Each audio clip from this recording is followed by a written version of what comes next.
मंगलाचरण, जिनकी गोद में हिमाचल सुता पार्वती जी, मस्तक पर गंगा जी, ललाट पर द्वितीया का चंद्रमा, कंठ में हलाहल विष और वक्षस्थल पर सर्पराज शेष जी सुशोभित हैं। वे भस्म से विभूषित, देवताओं में श्रेष्ठ, सर्वेश्वर, संहारकर्ता या भक्तों के पापनाशक, सर्वव्यापक, कल्याण रूप, चंद्रमा के समान शुभ्र वर्ण श्री शंकर जी सदा मेरी रक्षा करें।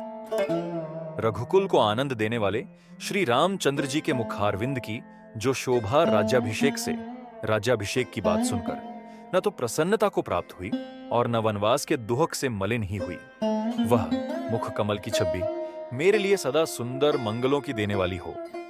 नीले कमल के समान श्याम और कोमल जिनके अंग हैं, श्री सीता जी जिनके वाम भाग में विराजमान हैं और जिनके हाथों में क्रमशः अमोघ बाण और सुंदर धनुष है, उन रघुवंश के स्वामी श्री रामचंद्र जी को मैं नमस्कार करता हूं।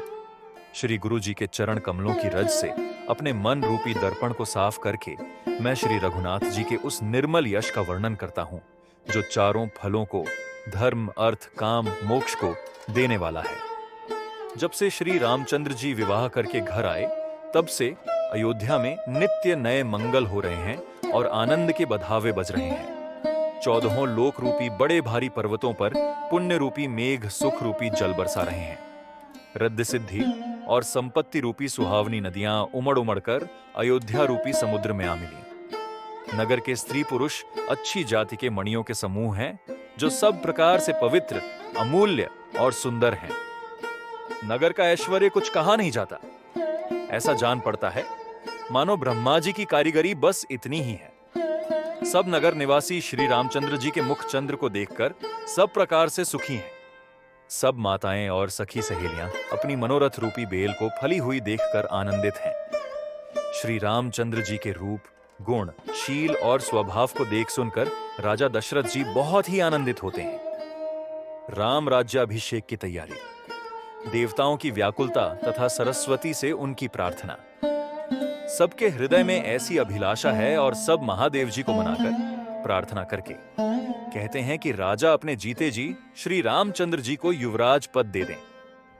एक समय रघुकुल के राजा दशरथ जी अपने सारे समाज सहित राजसभा में विराजमान थे। महाराज समस्त पुण्यों की मूर्ति हैं। उन्हें श्री रामचंद्र जी का सुंदर यश सुनकर अत्यंत आनंद हो रहा है। सब राजा उनकी कृपा चाहते हैं और लोकपालगण उनके रुख को रखते हुए अनुकूल होकर प्रीति करते हैं। पृथ्वी, आकाश, पाताल, तीनों भुवनों में और भूत, भविष्य, वर्तमान तीनों कालों में दशरथ जी के समान बड़भागी और कोई नहीं है। मंगलों के मूल श्री रामचंद्र जी जिनके पुत्र हैं, उनके लिए जो कुछ कहा जाए सब थोड़ा है। राजा ने स्वाभाविक ही हाथ में दर्पण ले लिया और उसमें अपना मुंह देखकर मुकुट को सीधा किया। देखा कि कानों के पास बाल सफेद हो गए हैं, मानो बुढ़ापा ऐसा उपदेश कर रहा है कि हे राजन, श्री रामचंद्र जी को युवराज पद देकर अपने जीवन और जन्म का लाभ क्यों नहीं लेते। हृदय में यह विचार लाकर युवराज पद देने का निश्चय कर राजा दशरथ जी ने शुभ दिन और सुंदर समय पाकर प्रेम से पुलकित शरीर हो आनंद मग्न मन से उसे गुरु वशिष्ठ जी को जा सुनाया। राजा ने कहा, हे मुनिराज, कृपया यह निवेदन सुनिए। श्री रामचंद्र जी अब सब प्रकार से सब योग्य हो गए हैं। सेवक, मंत्री, सब नगर निवासी और जो हमारे शत्रु, मित्र या उदासीन हैं, सभी को श्री रामचंद्र वैसे ही प्रिय हैं जैसे वे मुझको हैं। उनके रूप में आपका आशीर्वाद ही मानो शरीर धारण करके शोभित हो रहा है। हे स्वामी, सारे ब्राह्मण परिवार सहित आपके ही समान उन पर स्नेह करते हैं। जो लोग गुरु के चरणों की रज को मस्तक पर धारण करते हैं, वे मानो समस्त ऐश्वर्य को अपने वश में कर लेते हैं। इसका अनुभव मेरे समान दूसरे किसी ने नहीं किया। आपकी पवित्र चरण रज की पूजा करके मैंने सब कुछ पा लिया। अब मेरे मन में एक ही अभिलाषा है, हे नाथ, वह भी आप ही के अनुग्रह से पूरी होगी। राजा का सहज प्रेम देखकर मुनि ने प्रसन्न होकर कहा, नरेश, आज्ञा दीजिए, कहिए क्या अभिलाषा है। हे राजन, आपका नाम और यश ही संपूर्ण मनचाही वस्तुओं को देने वाला है। हे राजाओं के मुकुटमणि, आपके मन की अभिलाषा फल का अनुगमन करती है, अर्थात आपके इच्छा करने के पहले ही फल उत्पन्न हो जाता है। अपने जी में गुरु जी को सब प्रकार से प्रसन्न जानकर हर्षित होकर राजा कोमल वाणी से बोले, हे नाथ, श्री रामचंद्र को युवराज कीजिए, कृपा करके कहिए, आज्ञा दीजिए तो तैयारी की जाए। मेरे जीते जी यह आनंद उत्सव हो जाए, जिससे सब लोग अपने नेत्रों का लाभ प्राप्त करें। प्रभु, आपके प्रसाद से शिवजी ने सब कुछ निभा दिया, सब इच्छाएं पूर्ण कर दी। केवल यही एक लालसा मन में रह गई है। इस लालसा के पूर्ण हो जाने पर फिर सोच नहीं, शरीर रहे या चला जाए, जिससे मुझे पीछे पछतावा ना हो। दशरथ जी के मंगल और आनंद के मूल सुंदर वचन सुनकर मुनि मन में बहुत प्रसन्न हुए। वशिष्ठ जी ने कहा, हे राजन, सुनिए, जिनसे विमुख होकर लोग पछताते हैं और जिनके भजन बिना जी की जलन नहीं जाती, वही स्वामी सर्वलोक महेश्वर श्री राम जी आपके पुत्र हुए हैं, जो पवित्र प्रेम के अनुगामी हैं। श्री राम जी पवित्र प्रेम के पीछे पीछे चलने वाले हैं, इसी से तो प्रेमवश आपके पुत्र हुए हैं। हे राजन, अब देर न कीजिए, शीघ्र सब सामान सजाइए। शुभ दिन और सुंदर मंगल तभी है जब श्री रामचंद्र जी युवराज हो जाए, अर्थात उनके अभिषेक के लिए सभी दिन शुभ और मंगलमय हैं। राजा आनंदित होकर महल में आए और उन्होंने सेवकों को तथा मंत्री सुमंत्र को बुलवाया। उन लोगों ने जय जीव कहकर सिर नवाए। तब राजा ने सुंदर मंगलमय वचन श्री राम जी को युवराज पद देने का प्रस्ताव सुनाए और कहा, यदि पंचों को, आप सबको यह मत अच्छा लगे तो हृदय में हर्षित होकर आप लोग श्री रामचंद्र का राज तिलक कीजिए। इस प्रिय वाणी को सुनते ही मंत्री ऐसे आनंदित हुए मानो उनके मनोरथ रूपी पौधे पर पानी पड़ गया हो। मंत्री हाथ जोड़कर विनती करते हैं कि हे जगतपति, आप करोड़ों वर्ष जिए। आपने जगत भर का मंगल करने वाला भला काम सोचा है। हे नाथ, शीघ्रता कीजिए, देर न लगाइए। मंत्रियों की सुंदर वाणी सुनकर राजा को ऐसा आनंद हुआ मानो बढ़ती हुई बेल सुंदर डाली का सहारा पा गई हो। राजा ने कहा, श्री रामचंद्र के राज्याभिषेक के लिए मुनिराज वशिष्ठ जी की जो जो आज्ञा हो, आप लोग वही सब तुरंत करें। पाठ। मुनिराज ने हर्षित होकर कोमल वाणी से कहा कि संपूर्ण श्रेष्ठ तीर्थों का जल ले आओ। फिर उन्होंने औषधि, मूल, फूल, फल और पत्र आदि अनेकों मांगलिक वस्तुओं के नाम गिनकर बताए। चंवर, मृगचर्म, बहुत प्रकार के वस्त्र, असंख्यों जातियों के ऊनी और रेशमी कपड़े, नाना प्रकार की मणियां, रत्न तथा और भी बहुत सी मंगल वस्तुएं जो जगत में राज्याभिषेक के योग्य होती हैं, सबको मंगाने की उन्होंने आज्ञा दी। मुनि ने वेदों में कहा हुआ सब विधान बताकर कहा, नगर में बहुत से मंडप, छांदोवे सजाओ। फलों समेत आम, सुपारी और केले के वृक्ष नगर की गलियों में चारों ओर रोप दो। सुंदर मणियों के मनोहर चौक पुरवाओ और बाजार को तुरंत सजाने के लिए कह दो। श्री गणेश जी, गुरु और कुलदेवता की पूजा करो और भूदेव ब्राह्मणों की सब प्रकार से सेवा करो। ध्वजा, पताका, तोरण, कलश, घोड़े, रथ और हाथी सबको सजाओ। मुनि श्रेष्ठ वशिष्ठ जी के वचनों को शिरोधार्य करके सब लोग अपने अपने काम में लग गए। मुनीश्वर ने जिसको जिस काम के लिए आज्ञा दी, उसने वह काम इतनी शीघ्रता से कर डाला कि मानो पहले से ही कर रखा था। राजा ब्राह्मण, साधु और देवताओं को पूज रहे हैं और श्री रामचंद्र जी के लिए सब मंगल कार्य कर रहे हैं। श्री रामचंद्र जी के राज्याभिषेक की सुहावनी खबर सुनते ही अवध भर में बड़ी धूम से बधावे बजने लगे। श्री रामचंद्र जी और सीता जी के शरीर में भी शुभ शकुन सूचित हुए। उनके सुंदर मंगल अंग फड़कने लगे। पुलकित होकर वे दोनों प्रेम सहित एक दूसरे से कहते हैं कि ये सब शकुन भरत के आने की सूचना देने वाले हैं।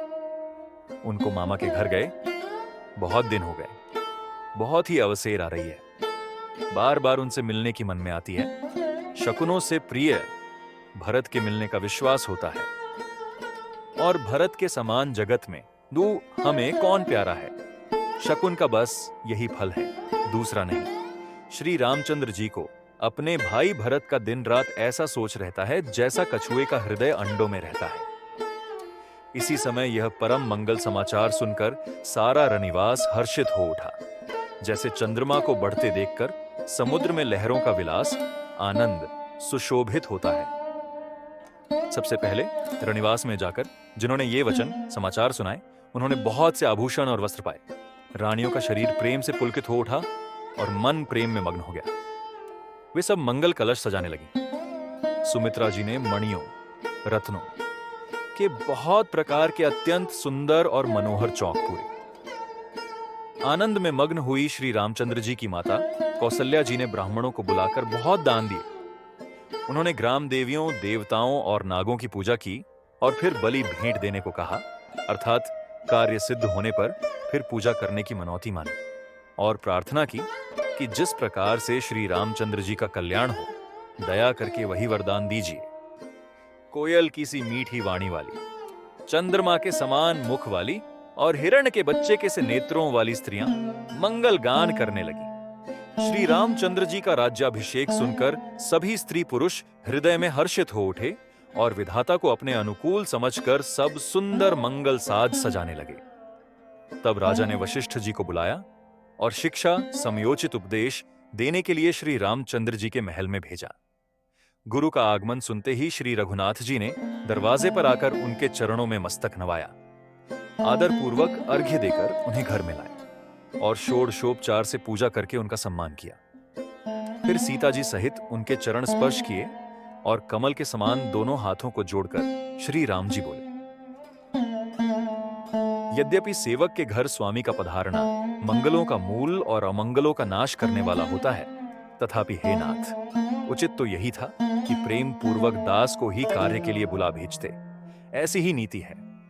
परंतु प्रभु, आपने प्रभुता छोड़कर स्वयं यहां पधार कर जो स्नेह किया, इससे आज यह घर पवित्र हो गया।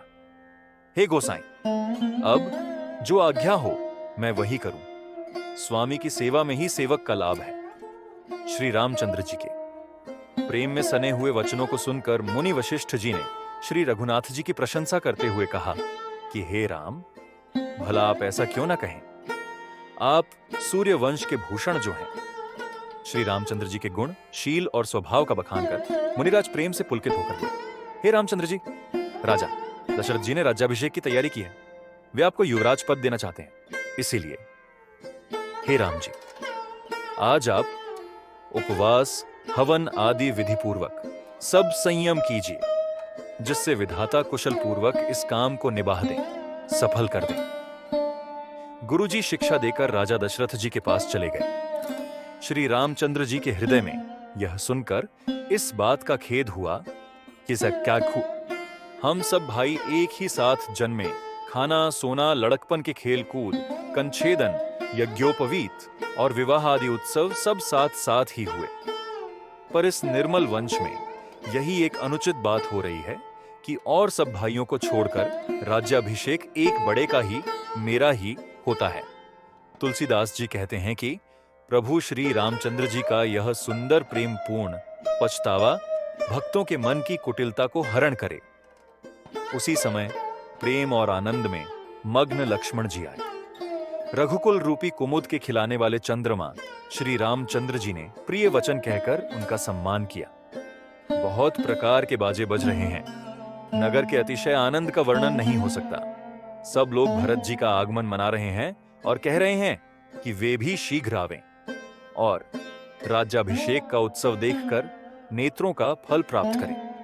बाजार, रास्ते, घर, गली और चबूतरों पर जहां तहां पुरुष और स्त्री आपस में यही कहते हैं कि कल वह शुभ लग्न मुहूर्त कितने समय है जब विधाता हमारी अभिलाषा पूरी करेंगे। जब सीता जी सहित श्री रामचंद्र जी सुवर्ण के सिंहासन पर विराजेंगे और हमारा मनचीता होगा, मनःकामना पूरी होगी। इधर तो सब ये कह रहे हैं कि कल कब होगा, उधर कुचक्री देवता विघ्न मना रहे हैं। उन्हें देवताओं को अवध के बधावे नहीं सुहाते, जैसे चोर को चांदनी रात नहीं भाती। सरस्वती जी को बुलाकर देवता विनय कर रहे हैं और बार बार उनके पैरों को पकड़कर उन पर गिरते हैं। वे कहते हैं, हे माता, हमारी बड़ी विपत्ति को देखकर आज वही कीजिए जिससे श्री रामचंद्र जी राज्य त्याग कर वन को चले जाए और देवताओं का सब कार्य सिद्ध हो। देवताओं की विनती सुनकर सरस्वती जी खड़ी खड़ी पछता रही है कि हाय, मैं कमल वन के लिए हेमंत ऋतु की रात हुई। उन्हें इस प्रकार पछताते देखकर देवता विनय करके कहने लगे, हे माता, इसमें आपको जरा भी दोष ना लगेगा।